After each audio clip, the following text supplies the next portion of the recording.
sehat walafiat. Saya sangat senang sekali hari ini bisa bertemu dengan Bapak Ibu sekalian, aktivis ataupun pengurus Akbai Kabupaten Kuningan. Juga terima kasih kepada pengurus Kabupaten Kuningan, kesempatan sholawat serta salam kepada junjungan kita Nabi Muhammad SAW. Semoga tercurah limpah kita termasuk umatnya yang setia mengikuti ajarannya, juga ada tambahannya menyebarkan ajaran beliau di tengah situasi yang mungkin sangat berbeda dengan situasi zaman dulu. Tadi sedikit sudah diperkenalkan nama saya. Mohon maaf nih waktunya Pak Imin dan kawan-kawan panitia karena mepet gitu. Mungkin ini 11.55 itu udah Jumat ya, jadi saya persingkat. Bagi yang ikut mungkin waktu online materi bisa nanti di-sharingkan gitu, bahwa saya hari ini ngambil inti-intinya saja. Berkaitan dengan perkembangan digital, memang ini sesuatu yang tidak bisa kita hindari. Tidak ada satupun guru maupun profesi yang bisa menghindari perkembangan digital. Bahkan perkembangan ini bisa 10-20 kali lipat lebih cepat dibanding regulasi. Pemerintah masih ngatur-ngatur aturan, ternyata perkembangan sudah cepat. Aturan keuangan kripto digital itu masih diutak-atik, ternyata kripto sudah menyebar di masyarakat dan sudah digunakan oleh masyarakat. Sama aturan pornografi misalnya baru disusun, didiskusikan ke DPR, ternyata aturan itu semakin cepat.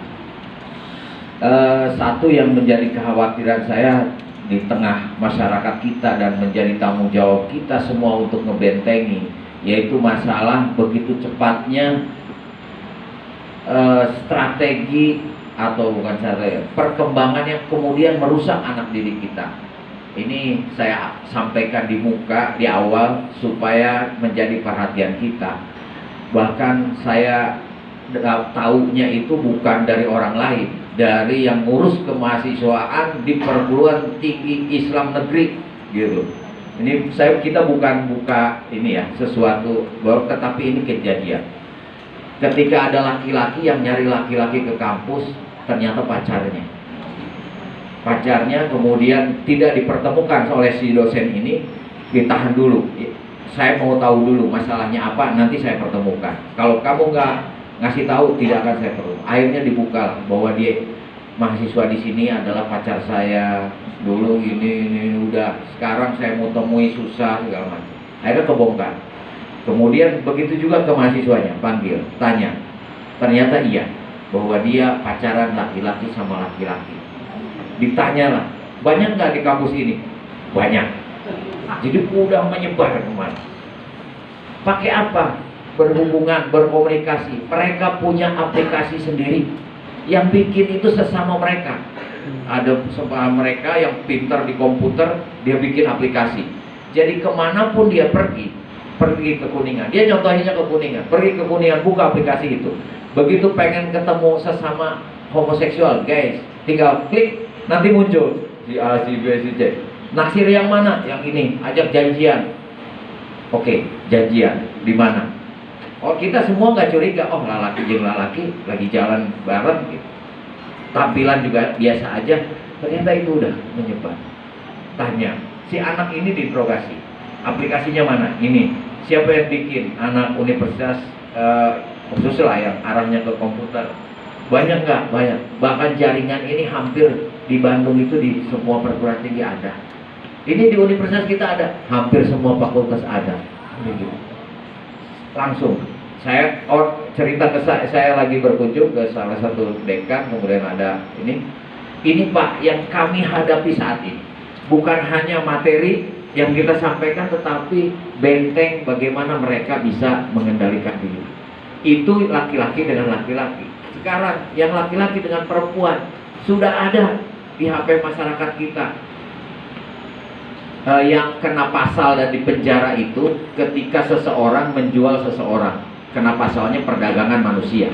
Tetapi ketika diri kita menjual diri kita, bagaimanapun polisi tidak bisa menangkap. Antarodin. Antarodin. Artinya ketika sekarang itu orang, perempuan, mungkin juga laki-laki lebih banyak yang memasarkan dirinya sendiri. Yang kalau Bapak Ibu lihat misalnya di TV, ditangkap bukan dia ngejual diri. Toh kalau ditangkap pun dilepaskan. Tapi kalau dia menjual temennya, menawarkan temennya, dia yang kena pasal gitu.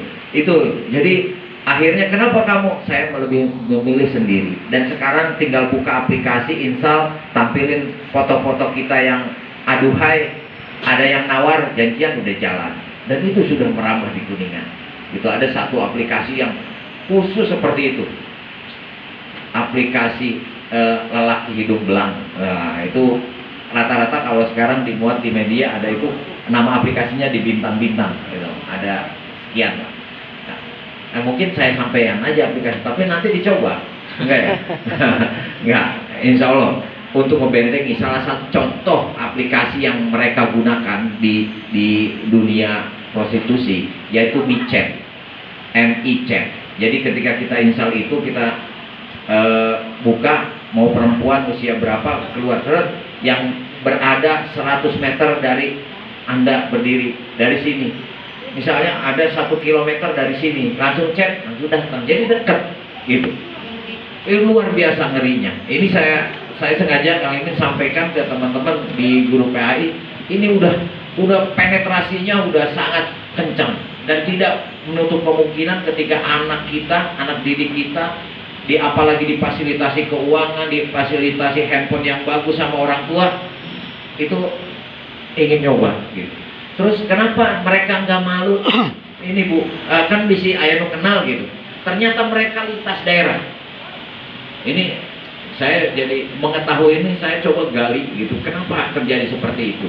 Di Kuningan itu yang gentayangan perempuannya bukan orang Kuningan. Mereka misalnya dari Bandung, ke Kuningan seminggu, cari mangsa seminggu, kabur lagi ke Jogja, cari mangsa Jogja seminggu, terus muter. Jadi kemungkinan kecil itu ketemu dengan yang kena tuh kemungkinan kecil gitu ya.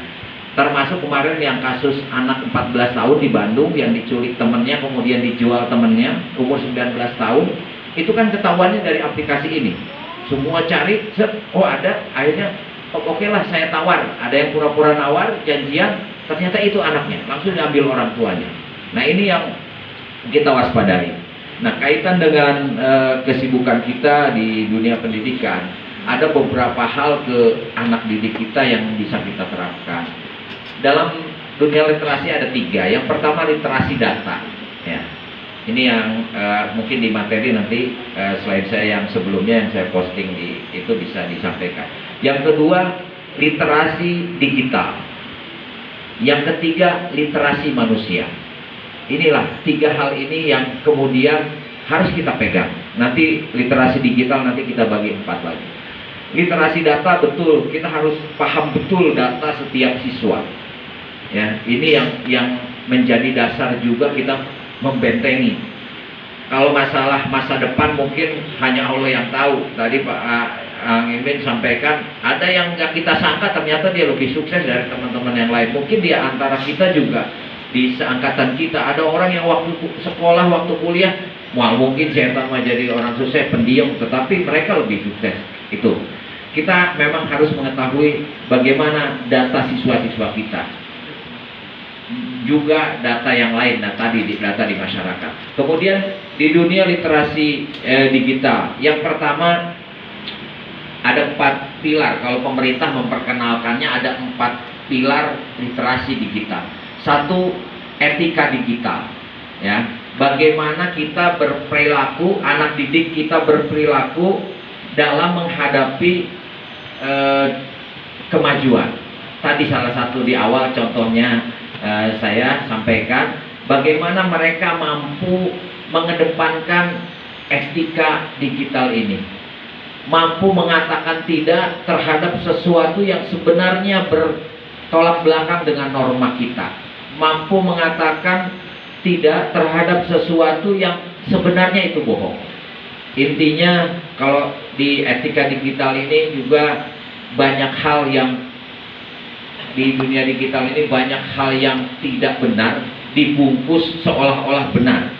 Kalau di dunia filsafat dikenal post truth gitu, pasca kebenaran. Jadi ada sesuatu ketidakbenaran kemudian diulang-ulang, kemudian dipercaya oleh si pembaca menjadi sebuah kebenaran.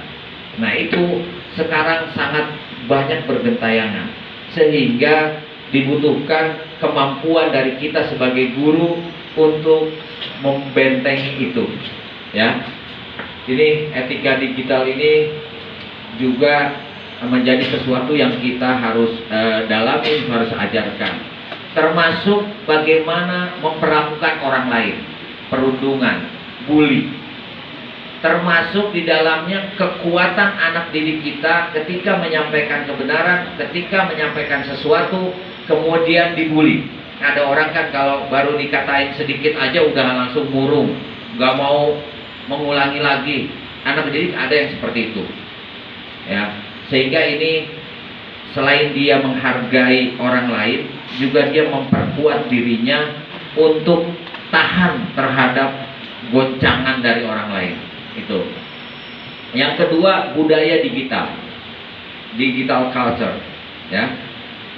Hasil kreasi dan karya manusia yang berbasis teknologi internet. Sekarang sepertinya tidak bisa kita hindari untuk bersentuhan dalam sehari-hari dengan budaya digital ini.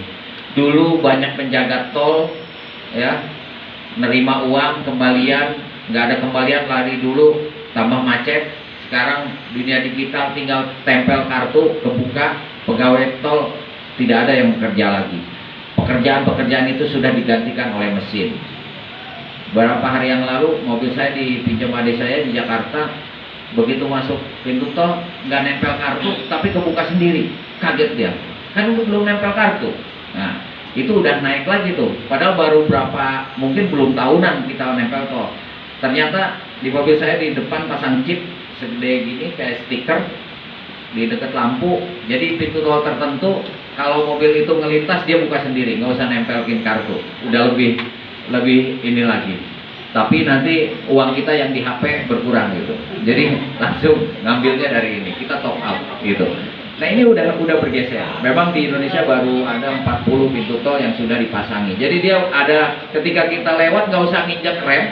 Ketika kita lewat di depan, di sebelum gerbang tol tuh dia udah baca sensor sendiri. Langsung ini kebuka, kita nggak usah ngerem, langsung lewat gitu. Nah, ini budaya-budaya digital itu kita saat ini bersentuhan. Bahkan beberapa apartemen sekarang itu sudah tidak ada lagi saklar tombol listrik, semua di HP. Jadi ketika kita beli apartemen, di HP kita langsung dikoneksikan ke rumah kita atau kamar kita yang kita beli, semuanya udah di HP. Mulai CCTV, mulai buka pintu, mulai nyalain lampu depan, lampu belakang udah di HP.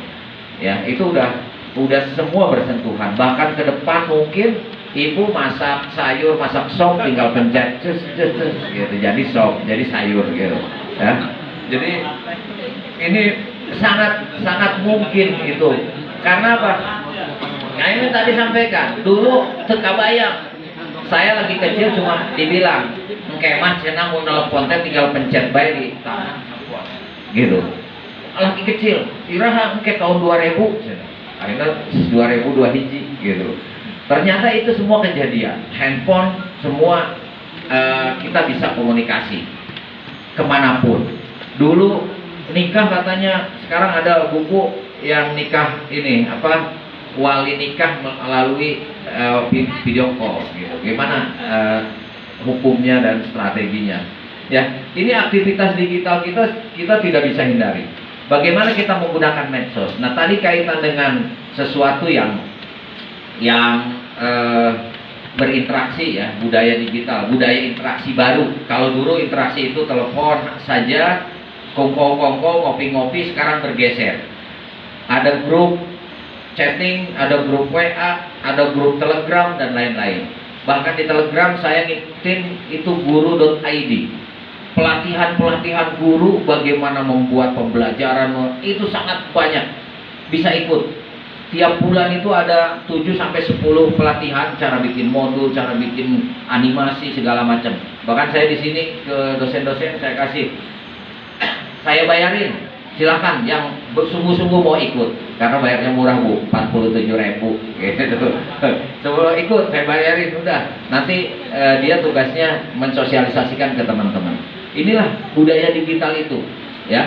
Jadi saya sangat senang hari ini bisa bertemu dengan guru-guru PAI di AGPAI ini.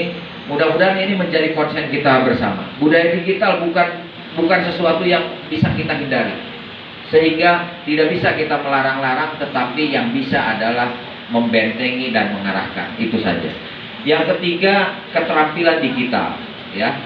Kemampuan untuk secara efektif mengevaluasi, membuat informasi menggunakan teknologi digital, keterampilan digital. Banyak orang tadi saya contohkan di awal menggunakan teknologi digital ini untuk hal yang tidak benar, sekalipun menghasilkan uang yang banyak. Tetapi ada hal yang bisa kita lakukan, membuat keterampilan digital ini memberikan dampak yang baik. Keterampilan digital, makanya saya sampaikan kemarin di teman-teman dosen bahwa kiai-kiai kita, guru-guru kita dulu itu sudah banyak mengajarkan kita untuk memperbanyak peran. Nah, memperbanyak peran nih. Jadi tidak ada lagi misalnya katanya guru agama, kok dagang, gitu. Nggak ada. Itu hanya peran. Kiai dulu banyak, dia selain ngajar ngaji, ngajar masyarakat, juga dia bisnis. Ngajar ngaji, ngajar masyarakat, dia juga budayawan, bikin puisi, ngarang lagu, segala macam. Sehingga memang tugas kita itu memperbanyak peran.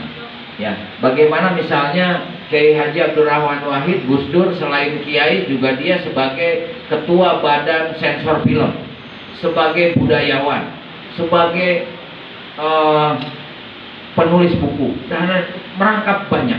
Itu sebenarnya yang bisa kita tiru adalah kita dianjurkan memperbanyak peran. Apa peran kita di dunia digital dalam kaitan dengan keterampilan digital? Banyak, ya. Peran kita buat masyarakat, peran kita buat diri sendiri. Keterampilan ini kaitannya dengan bagaimana kita menggunakan alat-alat digital ini menjadi sesuatu yang memberikan nilai tambah, ya. Pertama misalnya, begitu mudahnya sekarang mal-mal besar di Jakarta, bahkan yang sudah legendaris itu tutup karena yang belinya sedikit. Operasional lebih banyak daripada pemasukan, karena yang nyewa toko, yang beli tokonya sedikit. Nah, sehingga kemana? Ternyata bergeser ke online.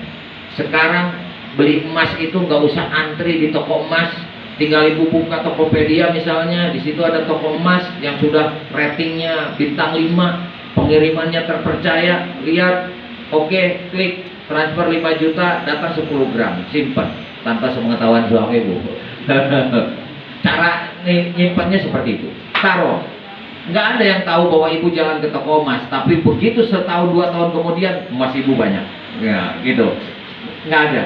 Nah, ini bahkan termasuk yang saya baru ini kemarin, kebetulan istri saya senang kucing, itu belanja kucing online terus. Nih buat apa, beli mainan, beli ini, ternyata buat kucing. Online. Kalau beli ke ini jauh. Nah, ini pemanfaatan teknologi untuk sesuatu yang baru. Terus apa nilai tambah buat kita? Ya buat jualan online bisa. Barusan saya sambil nunggu waktu ada 2 order, nah, gitu. Ada 2 order pengiriman ke Jakarta. Udah klik aja. Nanti ada tim kita yang nyiapin barangnya, kirim order. Nggak ada masalah. Kita berada dimanapun kita bisa lakukan itu. Ya. Kemudian di dunia digital sekarang itu bisnis barang. Tapi saya itu tidak ada misalnya taruhlah tidak ada kemampuan untuk buat produk segala macam. Bisa pakai produk orang lain, bisa menjualkan produk orang lain. Tapi saya nggak tahu, bisa sekarang banyak hal mencari uang di internet itu banyak. Ini intermezzonya dari keterampilan digital, poin ketiga. bahwa sekarang kalau Bapak Ibu lihat di TikTok ataupun di IG, banyak orang yang membanggakan. Ada satu orang yang suka ini, jam saya 1,2 miliar, murah banget. Kemudian dia beli rumah di BSD 20 miliar. Ini rumah gede gini 20 miliar, gila murah banget. Dia bayar cash gitu. Itu ada gitu. Dan itu benar. Dia duitnya melimpah itu dari internet. Nah, inilah pola-pola yang bisa kita lihat. Oh, kecenderungan sekarang ternyata anak di bawah 30 tahun sudah banyak yang kaya raya dibanding yang udah sepuh. Dulu setahu saya, orang kaya itu orang yang berusaha lama, kemudian udah tua, punya bank, misalnya bank BCA, itu kaya raya. Tapi sekarang kebalik. Anak 19 tahun, namanya Julio. Dia bukan seperti yang tadi. Dia hanya ngelihat produk di Indonesia, kemudian pasarin ke luar negeri. Sekarang umurnya 24 tahun. Mulai 19 tahun udah mulai ekspor, 24 tahun. Sekarang kemarin ngasih hadiah ke ibunya, dibelikan mobil Alfa. Ini buat ibu. Padahal dia belum nikah. Buat ibu. Dia beli ke showroom, beli mobil 3 miliar Ferrari. Kalau orang lihat, dari mana nih? Dia di rumah aja, buka channel. Yang dia jual terakhir itu arang kelapa. Enggak sesuatu yang susah. Batok kelapa dijadikan arang, pabriknya sudah ada, dia yang jualin ke Eropa. Satu kontainer, satu kili ngirim, itu harganya 250 juta. Kontrak dia setahun 100 kali pengiriman. Kalau Eropa kan musim salju butuh pendingin. Ternyata satu-satunya arang yang bagus, arang batok kelapa yang dijadikan briket. Dia yang ngirim. Gitu. Anak 24 tahun. Itu kalau yang tadi contoh pertama itu kan dia dari digital ya, nyari uang dari transaksi. Di situ ada kripto, ada Bitcoin, ada forex, kemudian ada exchanger lainnya ya. Itu bisa. Kalau itu ada ilmu tersendiri, karena kalau salah-salah kejeblos ya kejeblos. Jangan, mohon saran saya jangan mudah tergiur, karena luar biasa itu. Banyak orang yang sudah kejeblos. Sekalipun saya ikut, saya ada ikut, kemudian ada income di situ, mungkin lumayan lah, tiap bulan ada gitu. Cuma cara kita milihnya itu memang hati-hati, karena banyak bergentayangan, tidak kelihatan, seolah-olah PT resmi diakui pemerintah, kita nyimpen uang di situ, baru berapa bulan kabur. Itu udah sangat sering.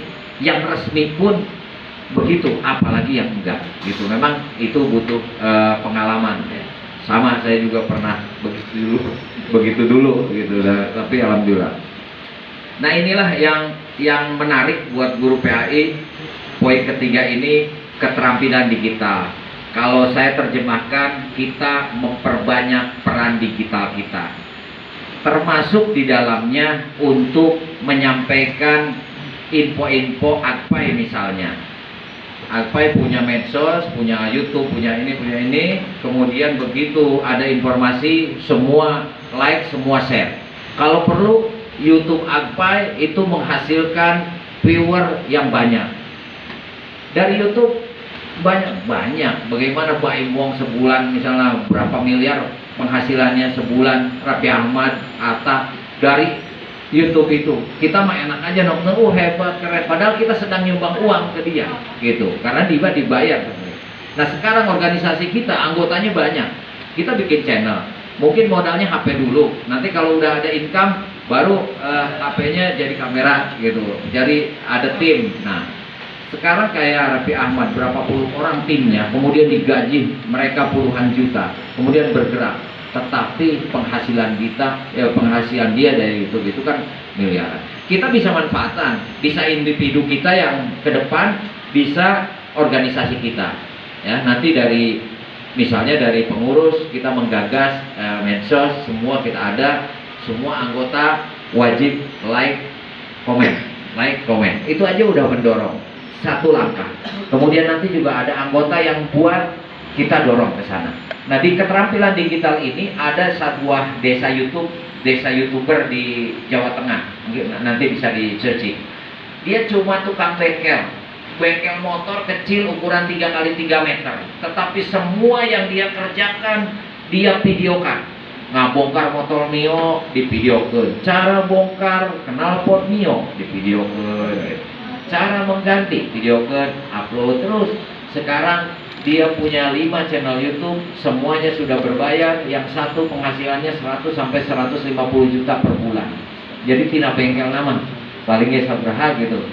Tina YouTube nih. Setelah itu dia lihat teman-temannya di desa itu banyak yang nganggur, dia latih caranya kia, nggak usah pakai yang mahal-mahal, pakai HP aja, cara itu udah, sehingga dia bisa bermanfaat buat dirinya, mungkin bermanfaat buat orang lain. Nah, tinggal kita misalnya di lingkungan guru PAI apa yang menarik dan bisa mendatangkan viewer yang banyak, yang bisa mendatangkan orang mau menonton. Karena apa? Kuncinya satu, biasanya nilai apa yang bisa saya peroleh dari tontonan itu aja. Jadi kenapa yang paling laku itu video-video yang judulnya biasanya how to, bagaimana cara. Nah, orang banyak yang nyari, iya TV tengariak baik, bagaimana caranya TV supaya tidak mariak, ya, kayak gitu. Iya teh masang dispenser teh kumasi headset pisan males, bagaimana cara pasang, nah, kayak gitu. Nah, termasuk yang tadi orang bengkel itu, dia tahu itu bagaimana pasang, misalnya pasang lampu halogen depan motor, dia bikin itu pengantar. Nah, itu salah satu contohnya. Orang banyak mencari sesuatu yang baru buat dirinya.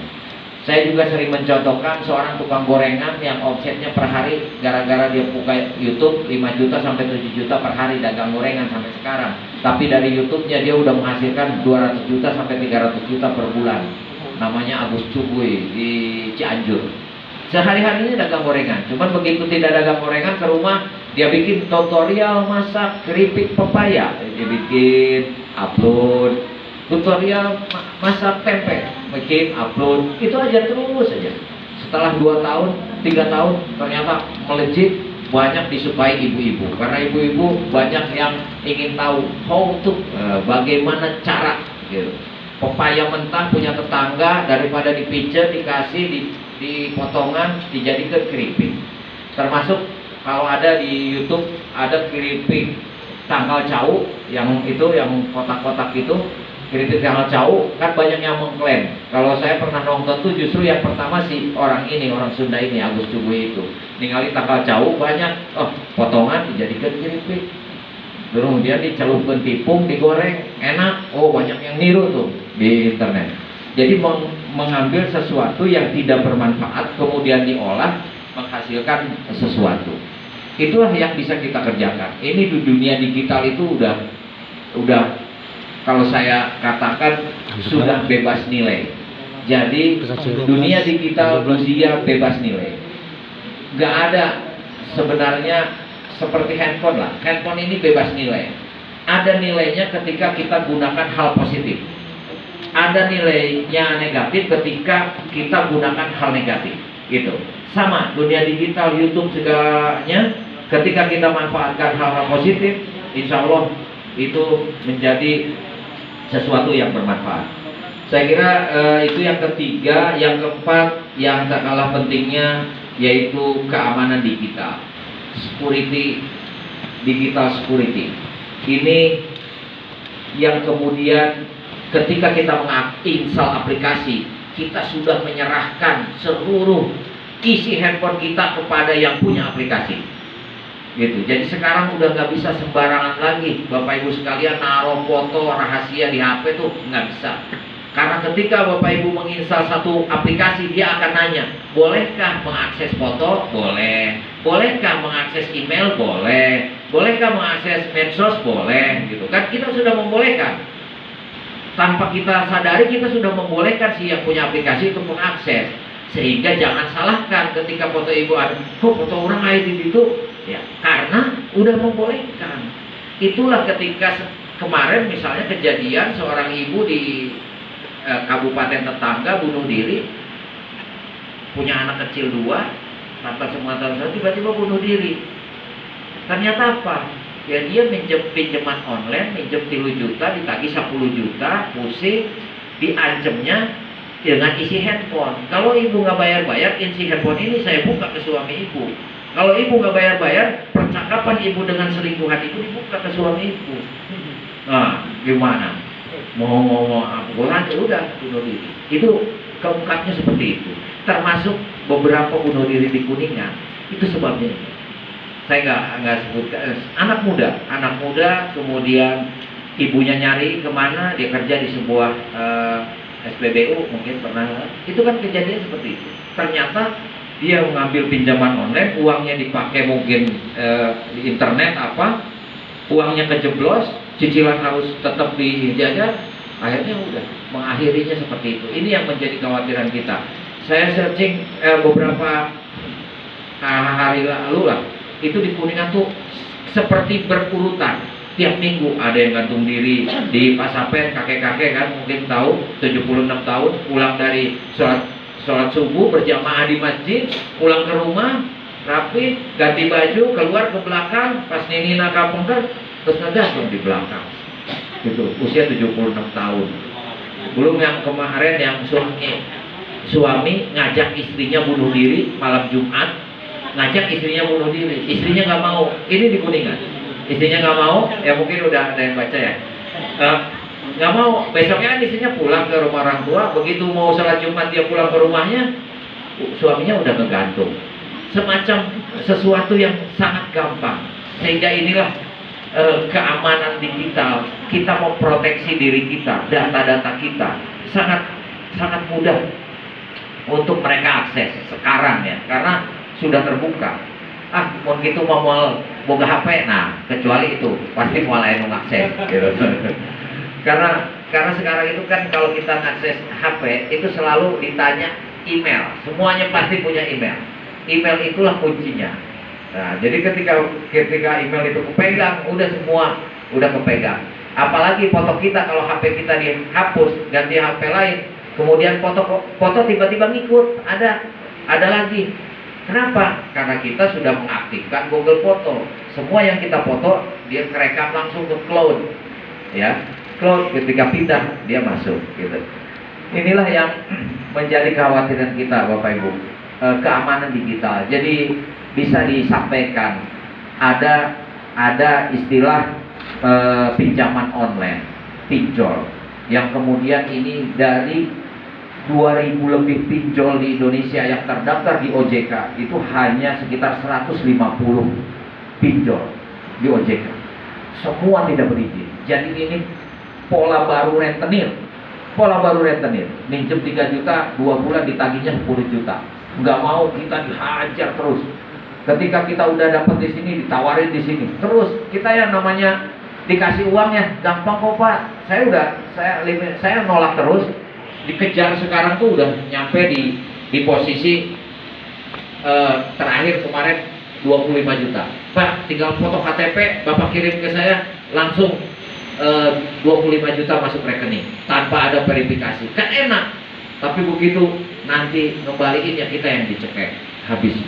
Karena itu berurutan terus, ya. Oke, Bapak Ibu sekalian, mungkin ini beberapa hal silaturahim kita hari ini. Saya senang sekali. Kekhawatiran kita terhadap kondisi ini bukan menyurutkan kita untuk mundur, justru harus meneguhkan kembali, khususnya di Agpe ini, komitmen kita untuk menjaga teman-teman, adik-adik kita, ya, generasi penerus yang akan meneruskan. Apa jadinya kalau sangat rapuh keimanannya sehingga dia mudah terbawa, bukan yang mengisi nilai-nilai terhadap digital ini, terhadap teknologi ini, tapi yang terisi nilai. Ya, ini yang sedang kita berbenturan, kita yang mengisi atau kita yang terus diisi, kita yang membentengi atau kita yang kemudian jebol benteng pertahanannya, ya. Di balik semua kemudahan yang ditawarkan teknologi, ada dampak-dampak yang kita semua sebagai penjaganya untuk tetap berkomitmen. Beberapa waktu lalu yang mungkin dibilang ustadz tercoreng, atau guru agama, guru ngaji, guru tahfidz tercoreng, betul. Begitu gencarnya kemudian di blow up habis-habisan untuk merendahkan mungkin profesi yang serupa. Tetapi insya Allah dengan keteguhan kita, insya Allah kita bisa mengawal itu, bahwa apa yang kita lakukan ya tidak seperti itu gitu. Tidak seperti oknum yang memanfaatkan profesi guru ngaji untuk kepentingan pribadi. Ini khususnya kejadian kemarin yang di Bandung itu sangat mencoreng. Bahkan orang-orang yang gak suka Islam, wah dibahas habis terus, disebut pesantren terus, ustadz tahfidz Al-Quran. Ujung-ujungnya banyak yang komen apa? Makanya Al-Quran itu jangan dihafal tapi diamalkan. Jadi itu banyak yang komen. Orang yang antipati terhadap menghafal Al-Quran itu komennya banyak seperti itu gitu. Mendingan saya nggak hafal Al-Quran tapi nggak melakukan itu gitu.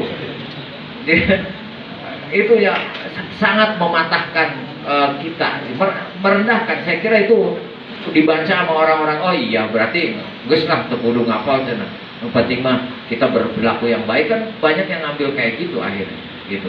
Nah, inilah tantangan kita bersama, mungkin berapa kali lipat dari tantangan dulu waktu kita sekolah, waktu kita kecil. Saya kira itu beberapa pengantar. Saya mohon maaf kalau tidak terstruktur. Saya baru datang jam 7 dari Tulungagung. Saya jam 7 malam, jam 7 pagi nyampe Kuningan.